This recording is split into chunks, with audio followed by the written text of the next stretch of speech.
Hello everyone, welcome to knowledge plus. इस video में आज हम लोग 15 जून 2020 के करंट अफेयर को देखने जा रहे हैं, जो कि बेस्ट होगा डिफरेंट न्यूज़पेपर से। तो आइए शुरू करते हैं आज का वीडियो। तो सबसे पहला न्यूज़ यहाँ पे कि India's rise in cases third fastest globally, यानी कि इंडिया में जो केस राइज कर रहा है कोविड-19 का दुनिया भर में तीसरे नंबर, मतलब कि थर्ड फास्टेस्ट है। तीसरे नंबर पर इंडिया पहुँचा नहीं, इंडिया भी चौथे नंबर पर ही है, लेकिन जितना जल्दी केस राइज कर रहा है वो बताएगा कि जो रेट है बढ़ने का वो थर्ड फास्टेस्ट है इंडिया में। ठीक है, हालांकि रिकवरी रेट इंडिया में कितना, रिकवरी रेट वाइज नियरली 51% है ना। इंडिया में रिकवरी रेट जो है नियरली 51% के आसपास है। और देख सकते हैं तो यूएसए में अभी जो है 2.1 बिलियन है, ब्राज़ील में 2.1 बिलियन लगभग 21 लाख, उसके बाद ब्राज़ील में 8,50,000, उसके बाद रसिया में 5,28,000 और उसके बाद चौथे नंबर पे इंडिया आता है। ठीक है, लगभग 3,25,000 केस के आसपास यहाँ पे। जबकि यहाँ पर टेस्ट भी काफ़ी कम है। बताया कि इतना इन्फेक्शन तब है जब इंडिया में टेस्ट काफ़ी कम हुए, पर मिलियन टेस्ट यदि देखा जाए तो मात्र 3,000, 10 लाख लोगों में मात्र 3,000 लोगों को यहाँ पर टेस्ट किया गया। जबकि देखा जाए दूसरे कंट्री में देखा जाए तो यूएसए में 70,000, 10 लाख में 70,000 टेस्ट हुए, इंडिया में 7,000 टेस्ट हुए। रसिया में यदि देखा जाए 10 लाख में 99,000 टेस्ट हुए हैं। यूके में देखा जाए तो 55,000 टेस्ट हुए हैं। ठीक है, तो ये था इस न्यूज़ से।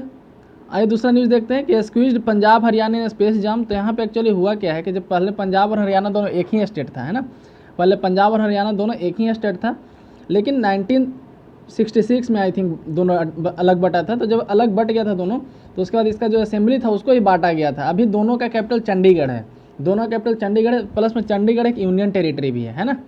तो 1966 में जब पंजाब और हरियाणा अलग हुआ तो इस बिल्डिंग को बांटा गया था, जो बिल्डिंग यहाँ पे दिखाया जा रहा है। तो हम लोग यहाँ पढ़ते इस न्यूज़ में कि अभी हुआ क्या है कॉन्टेक्स्ट, कि हरियाणा स्पीकर जो है गवर्नर को चिट्ठी लिखे हैं, ठीक है, कि जो सेक्रेटेरिएट कॉम्प्लेक्स है उस पर और जगह उनको दिया जाए। तो over 5 decades of living together have not made Punjab and Haryana happy neighbours. तो कहा जा रहा है कि लगभग 5 डिकेड हो गए, 50 साल हो गए, फिर भी दोनों अभी जो है आपस में खुश नहीं है। यहाँ पे देख सकते हैं किस लिए, तो sharing place in the erstwhile Punjab assembly building. तो पहले जो पंजाब असेंबली बिल्डिंग था उसके शेयरिंग स्पेस के लिए दोनों खुश नहीं है। हरियाणा का फॉर्मेशन 1966 में हुआ था, जैसा कि पहले बताएं। दोनों जो है एक ही बिल्डिंग में अपना सेक्रेटरी और असेंबली दोनों शेयर करते हैं, है ना। Sharing space in the buildings for their secretariats and assemblies. The space crunch forced Haryana speaker. तो हरियाणा के जो स्पीकर है ज्ञानचंद गुप्ता, उनको लिखना पड़ा चिट्ठी, जो है लोकसभा वहाँ के जो विधानसभा स्पीकर हैं ज्ञानचंद गुप्ता, उनको लिखना पड़ा चिट्ठी, किसको, गवर्नर को। ठीक है, पंजाब गवर्नर, पंजाब और हरियाणा के गवर्नर और चंडीगढ़ के एडमिनिस्ट्रेटर तीनों एक ही आदमी होते हैं। Punjab governor cum Chandigarh administrator VP Singh Badnore. ठीक है, तो VP Singh Bidnore I think pronounce किया जाता है। तो उनसे उनके पास एक चिट्ठी लिखा गया है। यहाँ पे और आगे देखते हैं कि ऐसा बताया गया था कि as per our records 20 rooms which had been designated to Haryana. 20 room Haryana को दिए गए थे जो उनको पूरी तरीके से नहीं दिए गए, मतलब 20 रूम रूल के अकॉर्डिंग। पंजाब एक बाइफर्केशन एक्ट आया था, पंजाब रीऑर्गेनाइजेशन एक्ट। ठीक है, जब स्टेट बटा था उसमें पंजाब रीऑर्गेनाइजेशन एक्ट आया था, उसमें 20 रूम हरियाणा को दिए गए थे, लेकिन 20 रूम अभी तक मिले नहीं हैं। और यहाँ बताया गया कि 40% स्पेस मिला था। 20 would have got a 40% share of space in the building over Punjab reorganisation act, लेकिन मात्र अभी 27% स्पेस ही पंजाब जो है हरियाणा को दिया है। तो ये भी यहाँ पे एक प्रॉब्लम है। और भी हमें बताया जा रहा है कि जो रूम हैं अभी, बाकी सारे रूम को पंजाब यूज नहीं कर रहा है। जैसे बाकी जो 13% रूम है पंजाब यूज नहीं कर रहा, बल्कि स्टोर के रूप में यूज कर रहा है। उसका कोई पॉजिटिव यूज नहीं कर रहा, बल्कि उस वहाँ पे बाकी जो फाइल वगैरह होता है उसको स्टोर के रूप में यूज कर रहा है, एक स्टोर हाउस के रूप में यूज कर रहा है। ठीक है, यानी कंस्ट्रक्टिव यूज, वहाँ पे कोई कंस्ट्रक्टिव यूज नहीं हो रहा है। यहाँ बताया 64,430 स्क्वायर फीट का बिल्डिंग था, जिसको 3 पार्ट में बांटा गया था 1966 में। 24,000 फीट गया था हरियाणा। देखिए पहले पंजाब में लेजिस्लेटिव काउंसिल भी हुआ करता था, पंजाब में लेजिस्लेटिव काउंसिल भी हुआ करता था, इसलिए 3 पार्ट में बटा था। पंजाब का विधानसभा के, हरियाणा का विधानसभा और पंजाब का विधान परिषद, इसलिए 3 पार्ट में बटा था यहाँ पे। तो यहाँ बताया गया कि 64,430 स्क्वायर फीट का जो बिल्डिंग था उसको 66 में बांटा गया था। 24,000 फीट लगभग हरियाणा के पास गया था और 30,000 स्क्वायर फीट पंजाब के पास गया था विधानसभा के लिए, और बाकी का जो 10 स्क्वायर फीट था पंजाब का विधान परिषद के लिए गया था। तो अभी तो पंजाब में विधान परिषद है नहीं, है ना, तो वो बिल्डिंग को भी बांटा जाए ऐसा हरियाणा का कहना है। ठीक है, तो ये था इस न्यूज़ से, याद रखिएगा। इसका फॉर्मेशन कब हुआ था, 1966 में हुआ था। एक्चुअली पंजाबी स्पीकिंग और हिंदी स्पीकिंग लोगों को अलग किया गया था, यहाँ पर लैंग्वेज के आधार पर बांटा गया था पंजाब और हरियाणा को ही।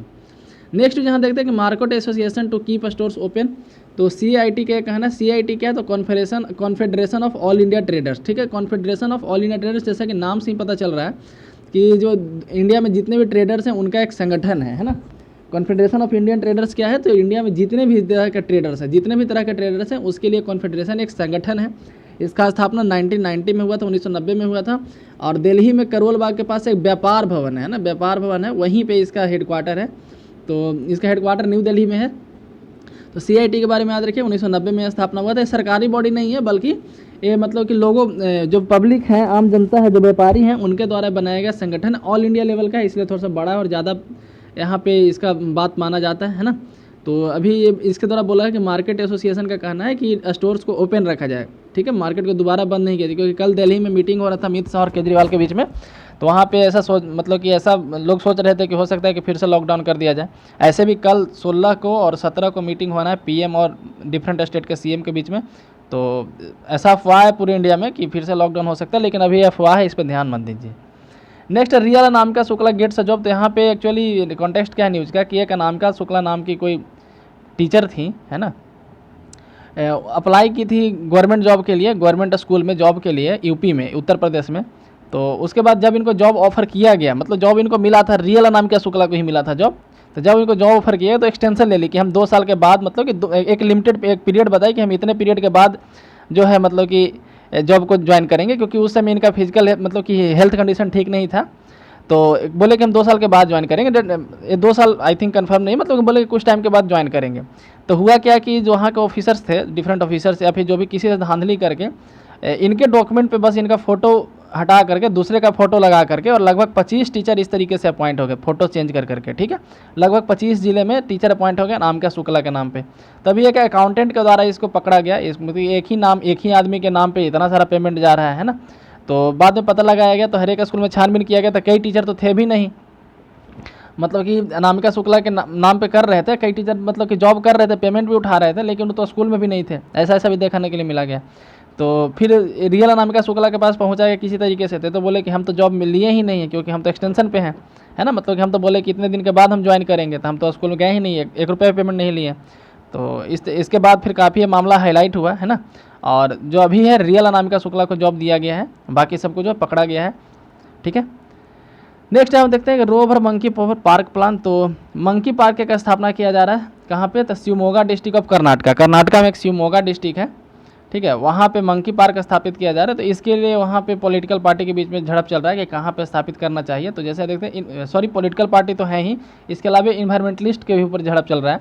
तो इन्वायरमेंटलिस्ट का कहना है कि मंकी पार्क जो है, environmentalist have oppose the Karnataka government plan to setup a monkey park on the inhabited island in the Sharavathi back water region. तो सारावती एक नदी का नाम है, उसी के बैक वाटर रीजन में एक आइलैंड है, ठीक है। तो वहाँ पे मंकी पार्क सेटअप किया जा रहा है। अभी वहाँ पे इनहेबिटेड है, मतलब कोई भी आदमी नहीं रहता, इसलिए वहाँ पे सेटअप किया जा रहा है। तो इसके कारण से मतलब कि कुछ इन्वायरमेंटलिस्ट वहाँ पे विरोध कर रहे हैं। क्यों विरोध कर रहे हो तो हमको भी नहीं समझ में आया। Following a spike in cases of monkeys raiding agriculture. तो कहा जा रहा है कि जैसे मंकी के खिलाफ काफ़ी ज़्यादा मतलब कि शिकायत आ रहा था लोगों के बीच से कि एग्रीकल्चर जो भी खेतिहर लोग हैं या फिर जो भी किसान लोग हैं, उनका फसल को बर्बाद किया जा रहा था मंकी के द्वारा। तो इसीलिए ऐसा सोचा गया गवर्नमेंट के द्वारा कि एक अलग पार्क बना देते हैं, मंकी अपना वहीं पर रहेंगे। पहले पार्क जो था कहीं और सेटअप किया जाना था, ठीक है, 150 एकड़ ज़मीन में, लेकिन वहाँ पे लोगों को मतलब कि एक जगह से दूसरी जगह हटाना पड़ता, ठीक है। और उसके अलावा फिर उस एरिया में कैसानूर फॉरेस्ट डिजीज, जिसको मंकी फीवर भी बोला जाता है, याद रखिए, कैसानूर फॉरेस्ट डिजीज को मंकी फीवर भी बोला जाता है। इसके कारण से लोगों का भी अपोजिशन हुआ, ठीक है। तो इसके कारण से मतलब वहाँ से हटा दिया गया। अब जो है जहाँ पे नया सेटअप किया जा रहा है नया लोकेशन पे, तो वहाँ पे इन्वायरमेंटलिस्ट का प्रॉब्लम है, मतलब कि जो पर्यावरणविद हैं वो विरोध कर रहे हैं। नेक्स्ट यहाँ पे न्यूज है, Malabar gliding frog spotted at Pullad. Pullad Karnataka, sorry Kerala का एक जगह है, पुलाड़ जो है केरला का एक जगह है। तो यहाँ पे एक नया फ्रॉग देखा गया जिसका नाम है मालाबार ग्लाइडिंग फ्रॉग। ये वेस्टर्न घाट में पाया जाता है, वेस्टर्न घाट जो हमारा वहाँ पे पाया जाता है, और ये वेस्टर्न घाट में पाया जाता है। वहाँ के लिए इंडेमिक है, मतलब सिर्फ और सिर्फ वेस्टर्न घाट में पाया जाता है। कोई स्पेसिफिक इंडेमिक कहने का मतलब होता है कि सिर्फ उसी एरिया में पाया जाता है। इसको ट्री फ्रॉग भी कहते हैं, क्योंकि नॉर्मली ये पेड़ पे आपको मिलता है। इसको ट्री फ्रॉग भी कहते हैं। और इसका IUCN स्टेटस लिस्ट कंसर्न है, LC है, लिस्ट कंसर्न, ठीक है। लिस्ट कंसर्न का मतलब क्या होता है कि इसको कोई खतरा नहीं है, लेकिन ये अब कम दिखता है। लिस्ट कंसर्न का मतलब है कि दिखने मतलब कम मिलता है, कम दिखने के लिए मिलता है, लेकिन इसको कोई खतरा नहीं है, ठीक है। तो यहाँ पे देख सकते हैं green frog with a slendered body webbed feet. तो ऐसे भी कोई भी जानवर जो पानी में तैरता है उसका फीट को वेब्ड फीट बोलते हैं, हल्का जाली जैसा फीट होता है उसका, जैसे बत्तख वगैरह के भी। Unusual body position, very well camouflage. तो ये कैमोफ्लेज भी करता है, मतलब कि अपना कलर भी चेंज करता है, देख सकते हैं ग्रीन कलर में हो चुका है पेड़ पे रहते रहते, ठीक है। And gliding in the air, जिसका ये प्रॉपर्टी है, सबसे बड़ा याद रखिए कि कैमोफ्लेज भी करता है, कलर चेंज करता है, ठीक है। यहाँ पे एक जुवेनाइल मतलब कि छोटा दिखाया गया है, एक रेयर एम्फीबियन, एक एम्फीबियन है, ठीक है, जो 10 से 12 मीटर तक हवा में ग्लाइड भी करता है, उड़ भी सकता है। एक पाया गया था पुलाड़ में, पुलाड़ का है तो खोजीकोड, आई थिंक केरला का कोई जगह है, खोजीकोडे के आसपास, ठीक है, वहाँ पे मिला था। तो इसका IUCN स्टेटस याद रखिएगा, लिस्ट कंसर्न है। और इसके बारे में देख लेते हैं कि their gliding ability help this frog cover to 10 to 12 feet one leap, एक छलांग में 10 से 12 फीट कर सकता है। द फ्रॉग है जब बॉडी लेंथ ऑफ 10 सेंटीमीटर, लगभग 10 सेंटीमीटर बड़ा ये फ्रॉग है। Making is one of the largest mossy frog, तो मतलब कि बड़े फ्रॉग में इनका गिनते हो, तो नॉर्मली जो फ्रॉग होते हैं 3 से 4 सेंटीमीटर के होते हैं, आप देखे होंगे। The finger and toes are like sticks to attach then walk through the tree branches, तो कहा जा रहा है कि इसके फिंगर्स और टोज जो होते हैं, फिंगर और पैर के जो अंगूठे हैं, है ना, उनमें लगता है कि चिपचिपा कुछ है, जिसके कारण से पेड़ में चिपक जाते हैं। Males are smaller than female, तो ये भी याद रखिएगा, ऐसा पूछा जा सकता है इसके बारे में, males are smaller than females, जो मेल्स होते हैं फीमेल से छोटे होते हैं। Next, India looks to deploy naval liaison, तो कहा जा रहा है कि कुछ नेवल ऑफिसर्स को डिप्लॉय करना है, कहाँ पे, तो स्टेट ऑफ हॉर्मुज के आसपास। क्यों करना है हम लोग इस न्यूज़ में पढ़ते हैं। तो after joining the Indian ocean commission, तो यहाँ पे एक बॉडी मेंशन है जिसका नाम है इंडियन ओशन कमीशन, ठीक है। तो इंडियन ओशन कमीशन क्या है, तो एक बॉडी है जिसमें सारे नहीं लेकिन इंडियन ओशन के कुछ, यहाँ पे देख सकते हैं कि regional forum the south west Indian ocean, तो एक रीजनल फॉरम है, क्षेत्रीय समूह है किसका, तो साउथ वेस्ट इंडियन ओशन का, मतलब साउथ वेस्ट इंडियन ओशन में जितने देश हैं, ठीक है। तो यहाँ पे 5 देश आते हैं, कोमोरोस, फ्रांस एक्चुअली यहाँ पे नहीं आता, लेकिन उसका एक आइलैंड है रियूनियन आइलैंड, जो कि साउथ वेस्ट वाले हिस्से में आता है, साउथ वेस्ट इंडियन ओशन में। मेडागास्कर, मॉरिशस और सिसिलिस, तो ये 5 देश आते हैं, पाँचों देश मिलाकर के बनाया गया है इंडियन ओशन रीजन। उसके अलावा चाइना को इसमें ऑब्जर्वर स्टेटस प्राप्त है, 2016 में मिला था चाइना को ऑब्जर्वर स्टेटस। यूरोपियन यूनियन को भी ऑब्जर्वर स्टेटस प्राप्त है, यानी 2017 में इसको मिला था। और इंडिया को इसी साल जनवरी में, है ना, जैसे मार्च में इसी साल 2020 में, ठीक है, ऑब्जर्वर स्टेटस मिला था। तो कहा जा रहा है कि after joining Indian ocean as observer status, navy liaison officer को वहाँ पे सेटअप करना है, कहाँ पे करना है, तो regional maritime information fusion centre in Madagascar, ठीक है। तो regional maritime information fusion centre कहाँ है, तो मेडागास्कर में है। उसके अलावा European maritime surveillance initiative in state of Hormuz for improved maritime domain awareness, ठीक है, मतलब कि वहाँ पे जो लूट होता है वहाँ पे, है ना, जैसे तेल का जब जहाज आता है तो उसको लूट लिया जाता है, तो ये सबको रोकने के लिए जो है वहाँ पे मतलब कि सेटअप करना है। इसके अलावा एक और बॉडी यहाँ पे मेंशन है, एक मिनट, हाँ, नेवी का जो है, इंडियन नेवी का है information fusion centre for Indian ocean region, इसका हेडक्वार्टर गुरुग्राम में है। तो याद रखिएगा, एग्जाम में पूछा गया, हाल ही में सेटअप किया गया, आई थिंक पिछले साल ही सेटअप किया गया था, इसलिए न्यूज़ में भी था और SSC के एग्जाम में पूछा भी गया है इसके पहले। तो यहाँ पे तुक्का लगाना भी थोड़ा सा डिफिकल्ट हो जाता है, क्योंकि information fusion centre for Indian ocean region, तो लोग सोचेंगे जब भी होगा तो समुद्र के किनारे वाले किसी इलाके में होगा। गुरुग्राम तो हरियाणा में है, तो यहाँ तक कोई पहुँच भी नहीं पाता है, तो इसलिए इसको याद रखिएगा, ये गुरुग्राम में है, ठीक है। तो ये था इस न्यूज़ से। नेक्स्ट यहाँ पे कि NIA arrest VP of Telangana front for adding Maoist activity, तो NIA के द्वारा एक आदमी को अरेस्ट किया गया है माओइस्ट एक्टिविटी को बढ़ाने के नाम पे, ठीक है। तो इस न्यूज़ में हम लोग विशेष में नहीं जाएंगे, हम लोग NIA के बारे में पढ़ लेते हैं। NIA क्या है, तो NIA का स्थापना 2009 में हुआ था। NIA का स्थापना जो हुआ था 2009 में हुआ था। एक स्टैट्यूटरी बॉडी है, NIA एक्ट 2008 के तहत आया था, NIA एक्ट 2008 के तहत इसको बनाया गया था। जब 26/11 का हमला हुआ था ताज होटल पे, तो उस समय सोचा गया था कि एक ऐसा स्पेशल बॉडी होना चाहिए जो टेरर को कॉम्बैट करे, मतलब जो टेरर रिलेटेड लड़ाई को लड़े, आतंकवादी से लड़े, ठीक है। तो इसलिए 2008 में एक्ट आया गया और 2009 में इसको बनाया गया। इसका मेन काम है टू कॉम्बैट टेरर। इसके अलावा भी और कई तरह का काम करता है। ये मिनिस्ट्री ऑफ होम अफेयर्स के अंदर आता है, हेडक्वार्टर इसका न्यू दिल्ली में। ये मिनिस्ट्री ऑफ होम अफेयर्स के अंदर आता है और हेडक्वार्टर इसका न्यू दिल्ली। इसके डायरेक्टर जनरल जो अभी उनका नाम है YC मोदी, ठीक है, तो याद रखिएगा। और इसके अलावा और क्या काम करता, तो हाल ही में अमेंडमेंट एक्ट आया है, पिछले साल अगस्त के आसपास एक्ट आया था एक अमेंडमेंट एक्ट, उसके तहत इसको कई सारे पावर दिए गए हैं, जैसे सर्कुलेशन ऑफ फेक करेंसी। तो पहले तो सिर्फ टेरर रिलेटेड क्राइम को देखता था, लेकिन अब जो है यदि कोई फेक करेंसी में डील करता है तो वहाँ भी ये देखता है। Manufacturing and sale of prohibited arm, यदि कोई प्रोहिबिटेड आर्म का मैन्युफैक्चर करता है या सेल करता है, ठीक है। साइबर टेररिज्म से रिलेटेड केस को भी यही देखता है। इसके अलावा इंडिया के बाहर भी इसको जांच करने का पावर दिया गया है। यदि कोई दूसरी कंट्री चाहे या फिर कोई आदमी क्राइम करके इंडिया से बाहर चला गया तो वहाँ भी जांच करने का पावर इसको है। या दूसरी कोई कंट्री चाहे कि हमारे यहाँ NIA आके जांच करे, जैसे अभी श्रीलंका में जो बॉम्ब ब्लास्ट हुआ था वहाँ पे NIA जांच कर रहा है ना। तो इस तरीके से NIA को और भी कई तरह के पावर दे दिए गए हैं, ठीक है। नेक्स्ट यहाँ पे monsoon progress likely to slow this week, तो कहा जा रहा है कि मानसून का जो प्रोग्रेस था, मतलब कि ऐसा IMD का कहना है कि थोड़ा स्लो हो सकता है इस वीक से। उस दिन से मतलब कि मानसून तो ठीक ठाक ही चल रहा था, लेकिन लोअर, जैसे मानसून कैसे होता है, हाई प्रेशर से लो प्रेशर की तरफ चलता है। तो जहाँ पे लो प्रेशर बनना चाहिए, लो प्रेशर जिस एरिया में बनना चाहिए, वहाँ पे लो प्रेशर अभी नहीं बन पा रहा है, जिस कारण से मानसून का जो प्रोग्रेस है, मतलब कि आगे बढ़ने का जो रफ्तार था वो थोड़ा सा स्लो हो जाएगा। ऐसा नहीं कि मानसून नहीं आएगा। तो IMD के बारे में पढ़ लेते हैं। IMD का स्थापना 1875 में हुआ था, ठीक है, यानी कि आज़ादी के कई साल पहले ही हो गया था, 1875 में हुआ था। मिनिस्ट्री ऑफ अर्थ साइंसेज के अंदर आता है, इसके मिनिस्टर हैं डॉक्टर हर्षवर्धन, ठीक है। मिनिस्ट्री ऑफ अर्थ साइंसेज के अंदर आता है, 1875 में इसका स्थापना हुआ था, हेडक्वार्टर न्यू दिल्ली में। तो IMD का ये काम था। नेक्स्ट न्यूज यहाँ पे कि will monsoon impact corona virus spread. तो जैसा कि माना जा रहा था, जब कोरोना वायरस आया था तो लोग कह रहे थे कि जब धूप निकलेगा, टेम्परेचर बढ़ेगा, 25 डिग्री टेम्परेचर होगा तो कोरोना वायरस मर जाएगा, है ना। लेकिन ऐसा तो हुआ नहीं, बल्कि और बढ़ गया, ठीक है। वैसे बोलने वाले लोग पता नहीं कहाँ छुप गए हैं, दिखते ही नहीं अब।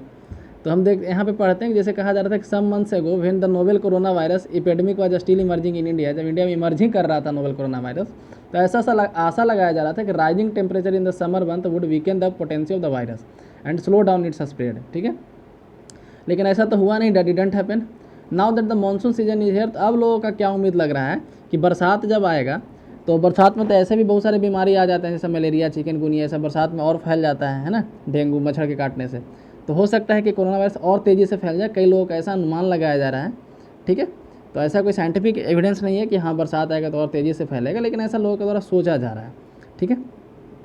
Rain brings with several vector borne disease, जैसा कि बोले कि रेन अपने साथ कई वेक्टर बॉर्न डिजीज लाता है। वेक्टर बॉर्न डिजीज मतलब कि जो किसी के द्वारा स्प्रेड किए जाते हैं, ठीक है, जैसे malaria, dengue, chikungunya. In case of dengue some studies have shown that excessive rain could disrupt the mosquito reproductive cycle and flush it out breeding site. तो कहा जा रहा है कि डेंगू के रिलेटेड एक केस यहाँ पे बताया गया है कि जब ज़्यादा रेन होता है, एक्सेसिव रेन होता है, तो क्या होता है कि मॉस्किटो का जो ब्रीडिंग ग्राउंड होता है, ब्रीडिंग साइट होता है, वही डिसरप्ट होता है, जिसके कारण से मॉस्किटो का रिप्रोडक्टिव साइकिल कम हो जाता है। लेकिन देखा जाए but the comparison that is being made in that with influenza which like covid is a respiratory disease. तो इन्फ्लुएंजा भी एक कोविड-19 की तरह ही डिजीज है। कोविड-19 एक रेस्पिरेटरी डिजीज है। रेस्पिरेटरी डिजीज का मतलब क्या हो कि सांस लेने में इसमें प्रॉब्लम होता है। तो इन्फ्लुएंजा भी कुछ ऐसा ही है। तो इन्फ्लुएंजा के साथ कंपेरिजन किया जा रहा है कि though there are important differences in the way to virus replicate and affect human beings. तो कई लोग इसको इन्फ्लुएंजा के साथ कंपेयर कर रहे थे, लेकिन कहा जा रहा है कि ऐसा करना भी गलत होगा, क्योंकि दोनों वायरस में काफ़ी ज़्यादा डिफरेंस है, ठीक है। तो उसी प्रॉब्लम के यहाँ डिफरेंट जो इंडियन एक्सप्रेस है उसको ज़रा कई डॉक्टर से कंसल्ट किया और उससे पूछा गया, तो सारे लोगों का एक ही कहना है, इस पूरे रिपोर्ट को हम पढ़े हैं, सारे लोगों का एक ही कहना है कि ऐसा कोई साइंटिफिक एविडेंस तो है नहीं कि कोरोना वायरस बरसात में ज़्यादा फैलेगा या कम फैलेगा, ठीक है। लेकिन यहाँ पे बताया गया है कि कोई रीजन, सोशल रीजन कुछ है जिसके कारण से कम फैल सकता है। कैसे? तो कहा जा रहा है कि जैसे कोई एक फैक्टर तो नहीं है, there is no single factor like temperature और रेन। तो लेकिन बरसात के दिन में क्या होता है कि लोग ज़्यादातर घर में रहते हैं, मतलब कि घर में, रोड पे कम रहते हैं भीगने के कारण, है ना, मतलब भीगने के डर से। तो उसके कारण से इसका कुछ इम्पैक्ट हो सकता है। उसके अलावा और भी कई फैक्टर हैं, जैसे सनलाइट, विटामिन डी का लेवल, एक आदमी में विटामिन डी का कितना लेवल है, ये भी रिस्पॉन्सिबल है डिजीज़ का स्प्रेड के लिए। यदि विटामिन डी का सफिशिएंट लेवल है तो डिजीज का स्प्रेड थोड़ा कम हो जाएगा।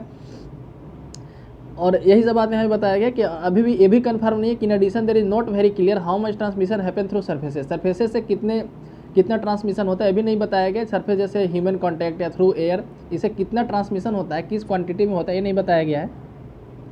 Most people are of the opinion that only little contamination happen through surfaces. कहा जा रहा है बहुत लोग ऐसा सोच रहे हैं कि सरफेस से काफ़ी कम फैलता है, and that during the rainy season it wouldn't affect indoor surfaces at all, ठीक है। यदि आगे पढ़ा जाए तो इसमें और भी ऐसा कोई खास बात नहीं था, बस यही बताया गया था जो भी हम आपको बताएं यहाँ पे, कि ऐसा कोई एक फैक्टर नहीं है। जैसे viral disease spread depends on 3 main factor, जितना भी वायरल डिजीज है 3 मेन फैक्टर पर डिपेंड करता है। सीजनल चेंज इन इन्वायरमेंट, तो इन्वायरमेंट में किस तरह का चेंज है, temperature, humidity, sunlight, human behaviour pattern, आदमी किस तरीके से बिहेव कर रहा है, और वायरस का अपना इंटरनल कैरेक्टर है ना, इंट्रिंसिक कैरेक्टर ऑफ वायरस। तो ये 3 बात पर डिपेंड करता है कि कोई वायरस कितना जल्दी फैलेगा, ठीक है। अंतिम में कहा गया कि लोगों को बस ये उम्मीद है कि वायरस, बारिश में वायरस पूरा धुल जाए अच्छी तरीके से, ठीक है। तो इसी के साथ वीडियो समाप्त होता है। यदि वीडियो पसंद आए तो यहाँ पे जैसे देखिए, यहाँ पे लिखा हुआ है कि also during rainy season people spend N extended period time with in closed spaces. Rainy season में क्या होता है कि लोग जो है अपना जो अधिकांशतः समय एक क्लोज्ड एरिया में व्यतीत करते हैं, क्लोज्ड ऑफिस में व्यतीत करते हैं, जैसे होम है, ऑफिस हो, there likely to be lower number of people in the crowded public space, और जो पब्लिक स्पेस वहाँ पे कम संख्या उम्मीद की जाती है बरसात के सीजन में। तो ऐसा माना जा रहा है कि स्प्रेड थोड़ा कम हो सकता है। इसी पॉजिटिव नोट पे वीडियो समाप्त करते हैं। यदि वीडियो पसंद आए तो लाइक करें, चैनल को सब्सक्राइब करें। धन्यवाद।